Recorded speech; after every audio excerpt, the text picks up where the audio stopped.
যদি মনে করো যে কোরআন বিশ্বনবী বানিয়েছে, যদি সন্দেহ করো আমার বান্দা মুহাম্মদের উপর যে কোরআন নাজিল করেছে এটা যে তার বানানো মনে করো, পারলে আরেকটা বানায় নিয়ে আসো।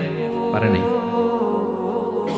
পৃথিবীর সবচাইতে বড় বড় সাহিত্যিক পণ্ডিত ছিল তখনকার সময়ে মক্কায়, পারে নাই তারা অনেক চেষ্টা করে যেই কথা বলছে এটা কোরআনের পক্ষেই চলে আসছে। একজন অনেক ট্রাই করতেছে যে কোরআনের সবচেয়ে ছোট সূরার মতো একটা লাইন সে বানাতে পারে কিনা। সবচেয়ে ছোট সূরা কোনটা? কাউসার। তো সে পড়তেছে ইন্না আ'তাইনা কাল কাউসার ফাসাল্লি লিরাব্বিকা ওয়ানহার ইন্না শানিআকা ওয়াল আবতার। এরপরে মিলায় এক লাইন বানাইছে যে লাইসা হাযা মিন কালামিল বাশার। অর্থ হয়ে গেছে অন্যরকম। এটার অর্থ হচ্ছে এটা কোনো মানুষের কথা নয়। ইন্না আ'তাইনা কাল কাউসার ফাসাল্লি লিরাব্বিকা ওয়ানহার ইন্না শানিআকা ওয়াল আবতার। সে মিলায় বানাইছে এক লাইন, সেটা হচ্ছে লাইসা হাযা মিন কালামিল বাশার। এটা কোনো বাশার মানুষের লেখা হতে পারে না। আল্লাহু আকবার। তো আল্লাহ তাআলা চ্যালেঞ্জ দিয়ে বলেছেন শুধু তোমরা না, পারলে জিনদের সাথে একটা কনফারেন্স করো। কুল লা ইন ইজতামাআতিল ইনসু ওয়াল জিন্নু আলা আইয়াতু বিমিসলি হাযাল কুরআন লা ইয়াতুনা বিমিসলিহি ওয়ালাউ কানা বা'দুকুম লিবা'দিন যাহিরা।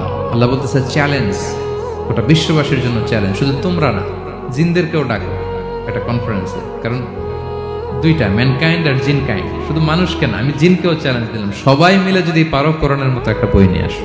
পারবে? পারবে না। গোটা বিশ্ববাসী এই চ্যালেঞ্জের কাছে হার মেনেছে।